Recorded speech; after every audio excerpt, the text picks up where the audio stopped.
moving forward, we're going to talk a little bit about Legends of the Fog. We went there last night. That was Friday, September 27th. Again, that was their opening night. We had VIP for this haunt as well, so we didn't do much waiting. There are 4 attractions. You start off with the Farewell Hotel, then you go to Cornstalker's Haunted Maze, then off to the Haunted Hayride and Sinister Circus. So we arrived on the property. We were stuck in so much traffic. We left at like 5:30 and didn't get there until like 8, right? It was like 8. Yeah, it was ridiculous. It's only like an hour and like 30 minutes away, and it took us 2 hours. It was insane. So when we finally arrived, we were on a time crunch because we had to go to Laurel's House of Horrors afterwards, and that was an hour from Legends of the Fog. So we were really nervous that we weren't going to make it out on time. So we were like, all right, let's get going. We got our VIP passes. They were very, very quick at the ticket booth. We briefly spoke with the owner. Very nice guy. He kind of pointed us in the right direction. We took a bunch of pictures. When you first walk in, there's a large sign that says Legends of the Fog. Very well done. It's very pretty. Then you walk on through, and you have the ticket booth in front of you, and then past the ticket booth, you walk on in, and there's a first aid stand, which was pretty cool because you don't usually see that at haunts, and it was nice to know that they have somebody there in case anybody were to get hurt. So that was very reassuring. They had a little food stand that basically had, sandwiches and things of that nature, drinks as well. Low-key, nothing crazy, but there was food available. They had a bonfire. They had a lot of really cool carnival-style scary games. We took pictures of everything. They offered coffin rides, which is pretty cool. That's always a fun experience if you've never done it before. We have done it at multiple places, and each time that we did it, there are different experiences. So each haunt that we did the coffin rides at, they all had different style coffin rides. Some are more interactive than others. Some would have a narrator that would talk to you while you're sitting in the coffin, and some would have like fake rats and stuff that would come at you while you're in there. So I'm not sure about this one in particular because we didn't have a chance to go do it, but again, if you are not weirded out by tight spaces and it's something that you think you could do, I would highly recommend it because it is a very interesting experience to feel like you are being buried alive. So after that, we headed over to the hayride. Oh, I do want to note also they have a very nice bonfire area that was very pretty. A lot of people were sitting there enjoying themselves in front of the fire. They also had a really cool clock that was just kind of chilling in their midway. Very pretty. Just basically there to tell you the time, I guess. We took a picture of that as well, so that will also be in our review when that goes live. So yeah, then we went over to the hayride. They have a separate line for VIP. They stamp you. When you go, it's like a black light kind of situation. They shine a light on you to see your little stamp that says that you are VIP, and you can go through the fast pass lane. So we walked on up, and the first attraction is the hotel. The hotel is gorgeous.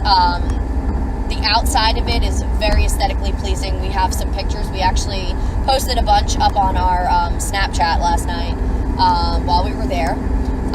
They have a very, very large sign that says the Farewell Hotel. It's very pretty, and they have like a little hearse that 2 skeletons are driving, which was pretty cool. And then they have an actor walking around, and he's this cute guy with his hair like parted in the middle that's like sticking straight up like he just got electrocuted, and he's wearing a tux with I think it's tux. Yeah, like a is that called a boutonniere, the like white thing that goes in front of the tux, right? Yeah, so he had like a little boutonniere on. It was like splattered with blood, and he was walking around, and I was like, oh, you're so cute. And he's like, oh, no, you're cute. I like you.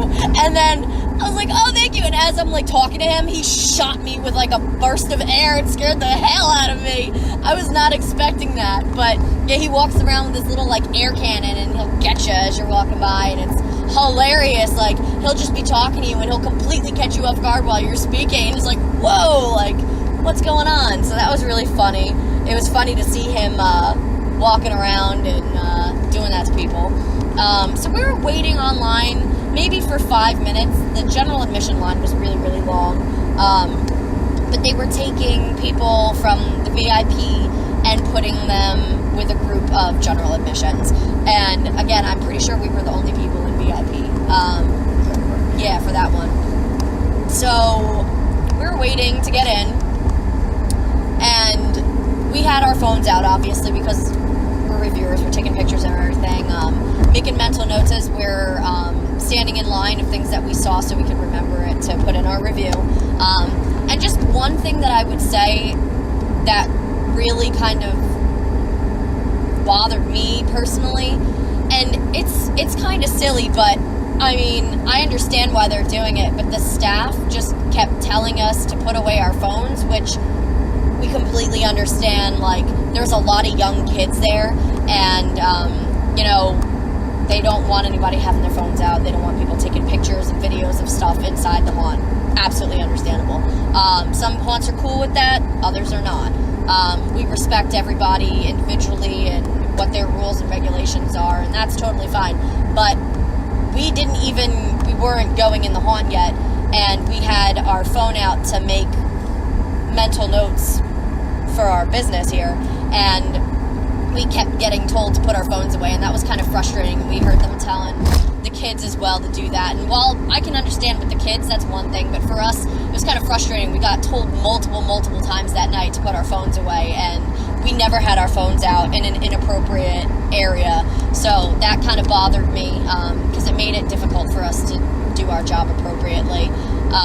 We still found a way to do it, but it just became kind of repetitive. Like, didn't you notice that as well? They were doing that? Some of it is not entirely their fault at all. No, of course. It's just that's their trained, job. They're trained to do a specific job, and Yeah. there's nothing that really differentiates us outside of our sweatshirts or shirts or whatever attire we're wearing that day. Right. So, and that's not something that happened here. That happens everywhere that we go. So it's not even anything in particular about this place or any place in general, because it happens every single place we've gone to. Oh, yeah. Every single haunt we have or ever will go to, we're going to hear that. Oh, for sure. But my issue was, I feel like it was to a different level at this place. Like, obviously you hear, don't put your phones out wherever we go, but like I said, when they were saying it to us, it was in a place where we weren't getting ready to go into the haunt. It wasn't the second before we go in. It was like, you know, we were standing online waiting to get into the haunt, and we were being told to put our phones away, and it was like we were trying to do our job, and that I thought was a little extreme. Like, we weren't going in yet. We were still waiting, and that was kind of bothersome. But again, like I said, I understand. It's just more of a, I don't know, it became to an obnoxious level with me, but personally, like, I get it. Like, they're just doing their job, and that's fine. But that's just something that I experienced that bothered me. Then we were ready to go in. The girl at the front who was getting ready to take us in, she did a really good job. She was good in character. She kept having us stop and go, and then she would say, you know, oh, yellow light, green light, like, getting us to kind of interact with her, and that was really cool. Then we began our journey into the hotel, and the second you walk in, you're hit with sensory overload. It is beautifully done. The sets are amazing. This haunt in itself was unlike anything I had ever seen anywhere. They didn't have props that were used in other haunts that I had ever seen, or, you know, the sets that they had constructed didn't look like anything I'd seen anywhere else. Very unique, and that says a lot, because I have been to a lot of haunted attractions, and a lot of stuff that they did in this haunt, I truly had never seen anywhere else. And that was really, really cool. This was the first time we had ever been to Legends of the Fog. So I really, really enjoyed this attraction. When you first get in, you have, I don't know if she's like a bellhop, I guess. She is a bellhop, and she's sitting on the front desk telling you about, what you're about to experience, and it was beautiful. There were stairs leading up to like a hallway. You couldn't go up that way, but it was just beautiful. It looked like you were in a real hotel with how well they constructed it.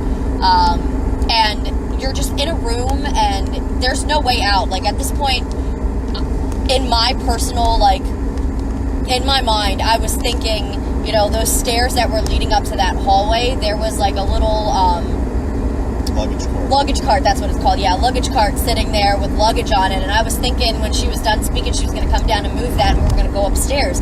But actually, what ended up happening is when she was telling us to get out of here, a trap door, lever was hit, and this room opened up, and you could actually go. And I thought that was so cool. I hadn't really seen anything like that before, and it was very interesting.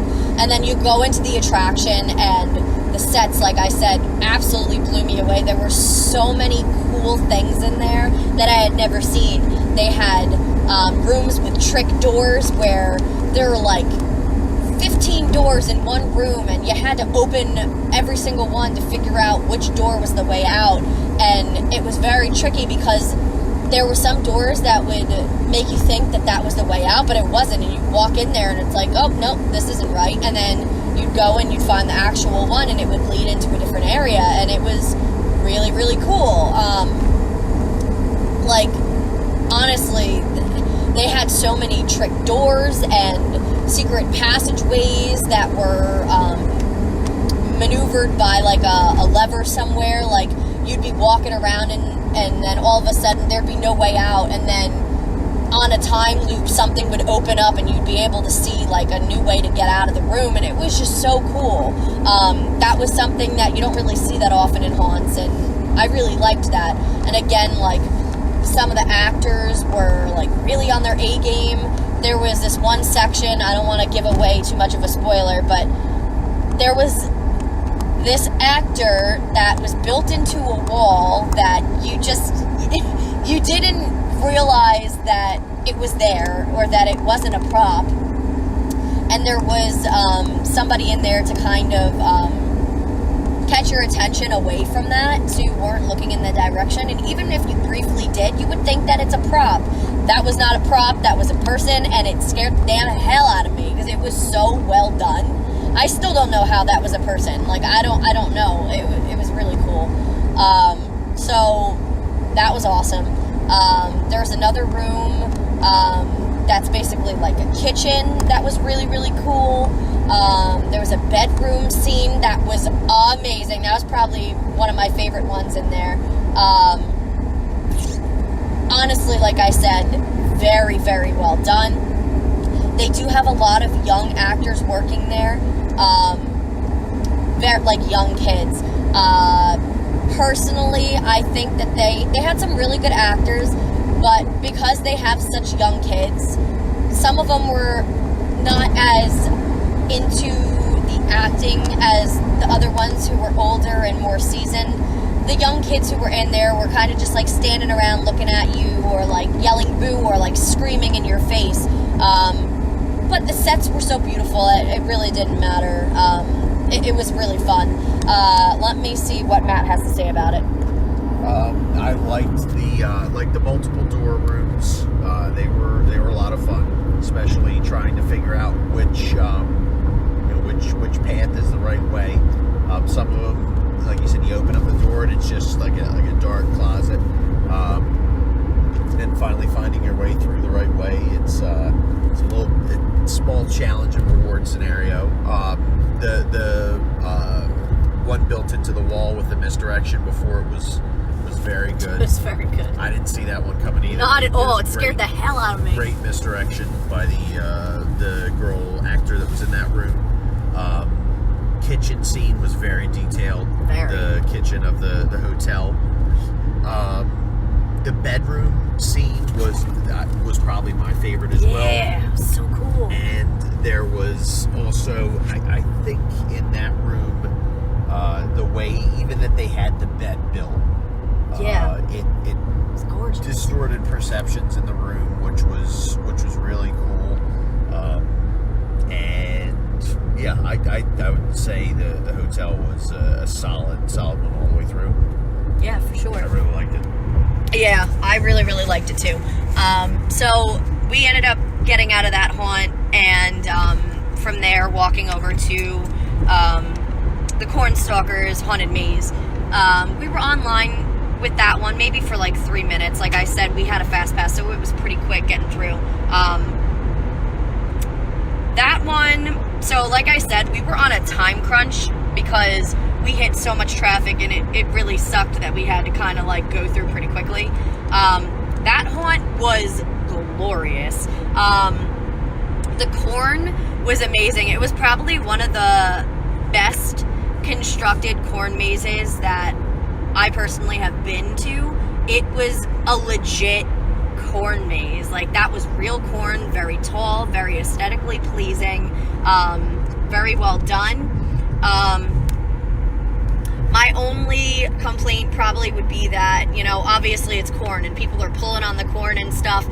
There were a couple times where I almost fell and tripped over corn, and I mean, that's a given. That's gonna happen, unfortunately. There's no way that can really be worked around or fixed, and that's not any fault of the haunt in itself. It just can be dangerous. So for people going through corn mazes, I would just warn them to be careful and watch what you're doing and where you're stepping, because it can become dangerous with the corn falling.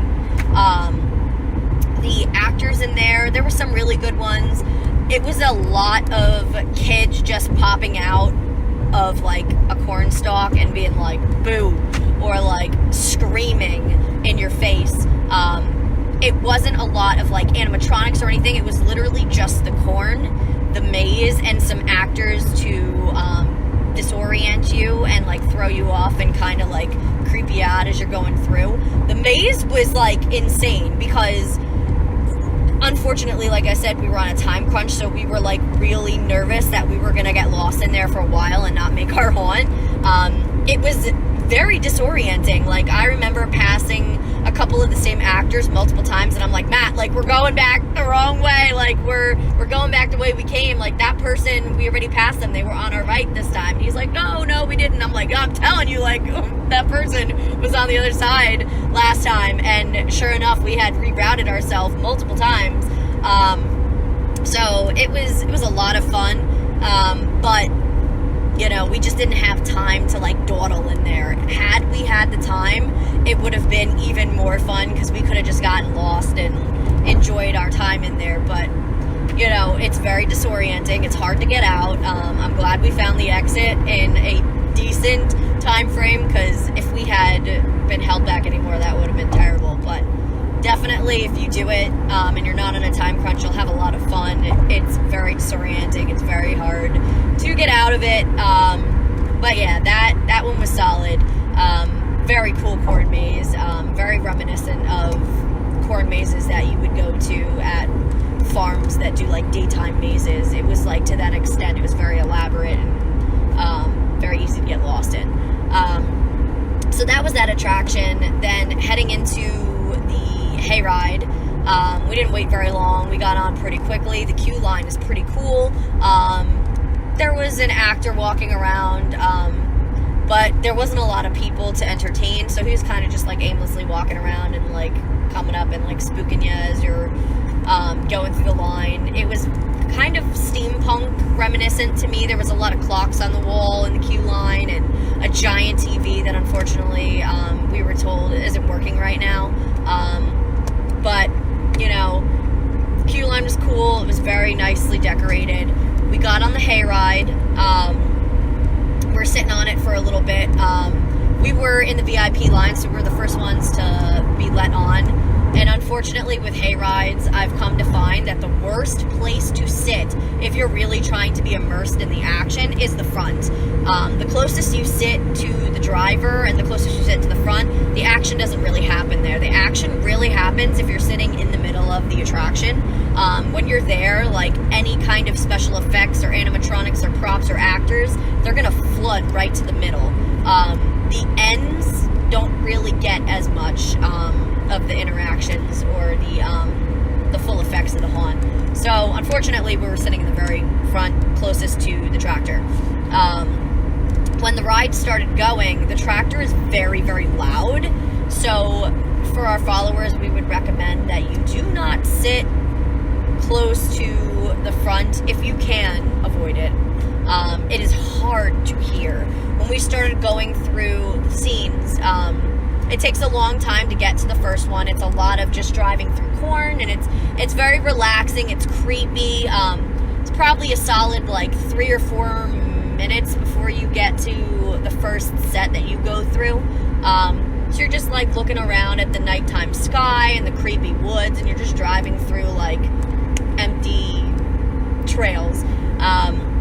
And then you arrive at the first little section that you go through, and when you're in there, there's an actor that tries to interact with you, but because the tractor was so loud, we could not hear what they were saying at all. And then he's doing his skit, and the skit leads into like this thing going haywire and an animatronic going off, and we didn't know what was going on because we couldn't hear, so it kind of like killed the scare factor for us, unfortunately. But everybody else seemed to be having a really great time, which is good. I'm sure they could hear much better where we weren't sitting, and the kids were screaming, so clearly they were doing a great job. From there, it leads into a bunch of other scenes. In my opinion, I have really high standards as far as hay rides go because I've just been to a lot of really, really good ones. Not to say that this hay ride wasn't good, because it was fun. But it wasn't like a huge, like large scale hay ride like Field Screams or Reaper's Revenge or Bates Motel. It was more of like, you know, they had little sets, they had some really cool animatronics and props in them. The actors were like low key, nothing crazy. But it was more of like a low key like hay ride with some cool stuff thrown in here and there. Nothing like over the top or crazy. There was a really cool set that I liked. My favorite animatronic in the whole thing was this bear. That's all I'm going to say. Look out for the bear. It was really, really cool. I'm trying to think. What did you think about the hayride? I just think overall the hayride, like you said, the lead-in where, like you said, for a few minutes when you first go into the hayride, that I actually like that a lot because it kind of sets the tone. It just like everything else. One of the things that I'll look for is things that will take your mind, or at least my mind, out of the fact of, okay, I'm sitting in a hayride with a bunch of people, and this is a haunted attraction. So that sort of set the atmosphere for me a little bit, which I liked. Like you said, the sets, although they were not You're fine. You're fine. I've got to watch my language there. They were not huge by any sense. They were all unique sets. Where sometimes when you go to haunted hayrides, there seems to be or any other haunted attractions, there seems to be a set grouping of types of scenes you'll see, like a clown scene, a clown scene, or a chainsaw scene, or anything like that. There were some unique ones. The one, was it like a demon in the woods with the glowing red eyes? Like that. It was a very simple set, but it was good. It was really, really good. I also like the bear one. Oh, it's so good. Chainsaw. They did have a chainsaw scene. You could not have any sort of hayride or any haunted attraction without at least one chainsaw somewhere, or else you get your card revoked. I really like the chainsaw scene there. And the big saw. One was cool. And then that last one with like the orb in the ceiling, that was really cool, a glowing orb. I had no idea what was going to happen in that room. No clue. And that was good, because sometimes if I can get a feeling of, okay, I know where this is going, then that takes away the surprise or scare factor or entertainment factor. So that was very good. The cemetery was good too. They had that one guy sitting right when we went into the cemetery. Yeah, he looked like an animatronic to me. He did not look real. The makeup was cool. He's a great actor. And the lighting. It was an overall good hayride. Like I said, the biggest pro tip, and this is for any haunted attraction, try and sit near the middle of the hayride. Then going back to the maze, before we get too far on to the next one, I really like the maze. Same thing. The only issue I had is we were on a little bit of a time crunch. Probably close to, if not my favorite maze experience at any maze, except for maybe one haunted attraction that I went to in Newtown, Pennsylvania. It was at Sleepy Hollow. Yep, we're going to that in a couple weeks. I went there in 2016 and had a really good time in the maze. And what I liked about Legends of the Fog's maze was, instead of, like I'd mentioned with something earlier in this video, walking through like you're on an assembly line, or like you're just, part of a walking tour with like a bunch of other people. With this, you can get separated from the people that you went in with easily, especially if you go left and they go right at a certain time, and then you see them like 5 minutes later and they're heading the other direction, and you're like, whoa, what's going on here?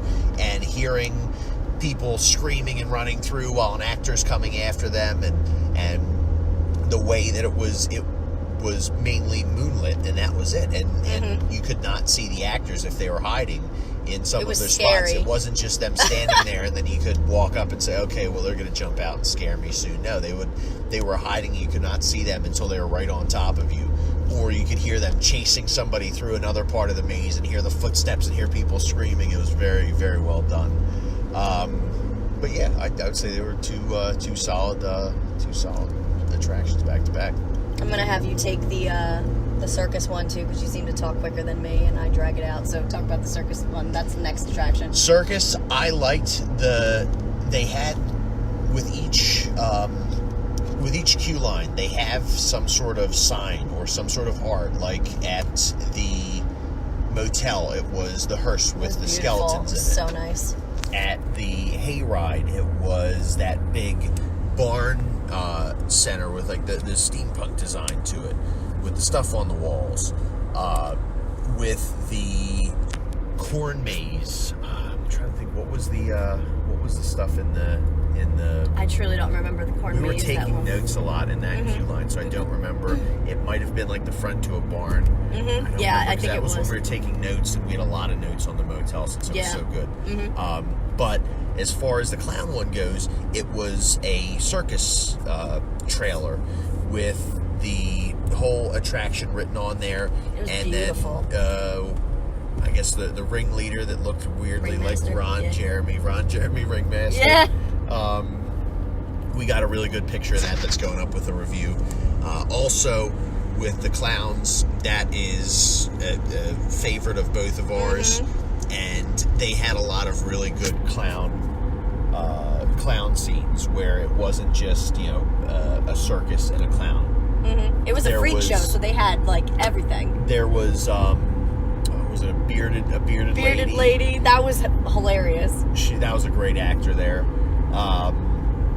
What else was there? There was the magician with the halved person. Oh, yeah, the magician with the person cut in half. There was the I called it the clown maze. That was probably, if not my favorite part of the I think that was my circus, favorite. Then that's up there. It's very close. What else was there as far as clowns go? There was a lot of disorienting sections where you couldn't see anything, and then all of a sudden somebody would jump out at you with a very very loud noise, and that scared me. I hate that noise that they did.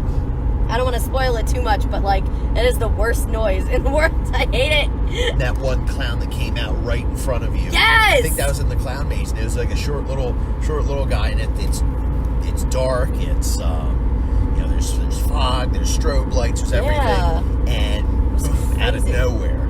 Usually, sometimes you can see people coming up, and you could, here's someone coming up. Let's see what they say, or let's see how they approach me.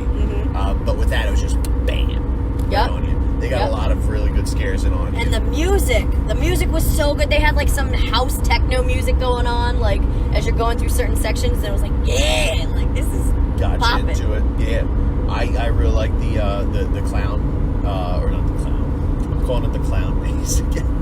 I already went over the clown maze, but those are my thoughts. What did you think about it? Same thing, basically. I really liked the clown section where they had the strobe lights and everything going on. I don't want to give you too many spoilers about that, but you'll know it when you get there. It's really, really cool. I liked that it was a freak show, and they had all these different kinds of freaks set up in different rooms doing their jobs, I guess. That was really, really cool. I love anything with like a carnival, freak sideshow kind of theme to it, so I really, really enjoyed that. And it felt appropriate since we just watched Freak Show, yeah. Freak Show, American Horror Story, season 4. Season 4. Yep. Freak Show, we just finished that not too long ago. It was my first time seeing that season, so it was a nice coincidence or tie into that. Oh, absolutely. Yeah. All right, so that is Legends of the Fog. Really, really great attraction. We had a good time. It was fun. We definitely recommend checking it out.